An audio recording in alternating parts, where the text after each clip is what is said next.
महाराष्ट्रात आता पुन्हा एकदा उन्हाचा पारा अनेक भागांमध्ये चढलेला आहे।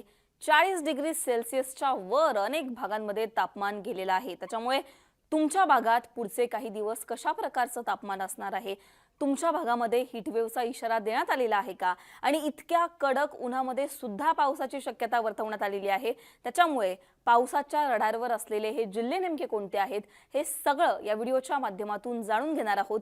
नमस्कार, मी पूजा, तुम्ही पाहताय मुंबई तक। सगळ्यात पहिल्यांदा सॅटेलाइट इमेज पाहूयात आणि यानंतर महाराष्ट्रावर त्याचबरोबर भारतावर कशा प्रकारचं वातावरण आहे हे आपल्याला कळेल। इकडून जर तुम्ही बघितलं तर कमी दाबाचा पट्टा बंगालच्या खाडीमध्ये तयार झालेला आहे। दक्षिण भारतामध्ये पाऊस पडतोय, त्याचाच परिणाम म्हणून महाराष्ट्रात सध्या आपल्याला ढगाळ वातावरण कमी आणि पश्चिमी वारे जे उष्ण वारे आहेत त्यांचं सावट पाहायला मिळतंय आणि त्याचाच परिणाम म्हणून अनेक भागांमध्ये हीटवेव्ह सक्रिय झालेली आहे।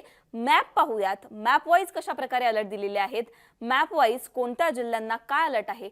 8 तारखेचा हा अंदाज आहे आणि एप्रिल महिन्यातला हवामानातला बदल तुम्ही बघा। एकीकडे हीटवेव्हचा इशारा दिलेला आहे तर एकीकडे आपल्याला मेघगर्जनेसह पावसाची शक्यता वर्तवण्यात आलेली आहे।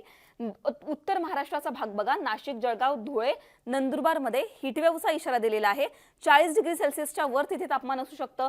कोकणाच्या सगळ्या पट्ट्याला हीटवेव्हचा इशारा दिलेला आहे।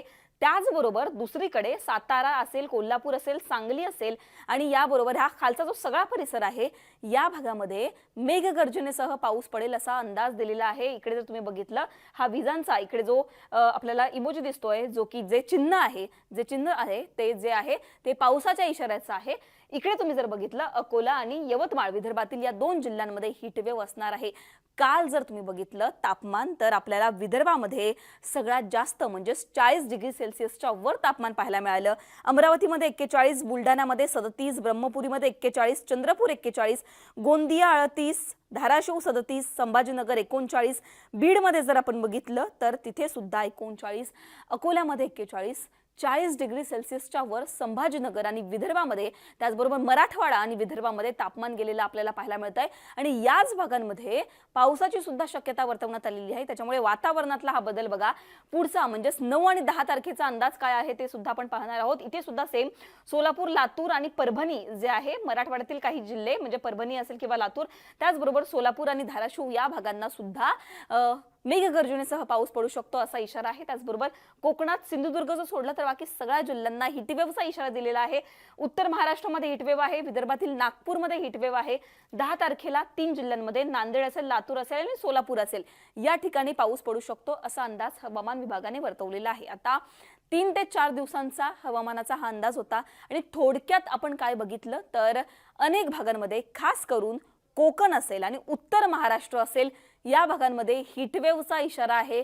या भागांमध्ये मोठ्या प्रमाणात 40 डिग्री सेल्सिअसच्या वर तापमान जाणार आहे आणि उन्हाचा पारा चढणार आहे। त्याचबरोबर पश्चिम महाराष्ट्र आणि विदर्भातील काही जिल्ह्यांमध्ये पावसाचा इशारा दिलेला आहे। मेघगर्जनेसह या भागांमध्ये पाऊस पडेल असा अंदाज हवामान विभागाने वर्तवलेला आहे।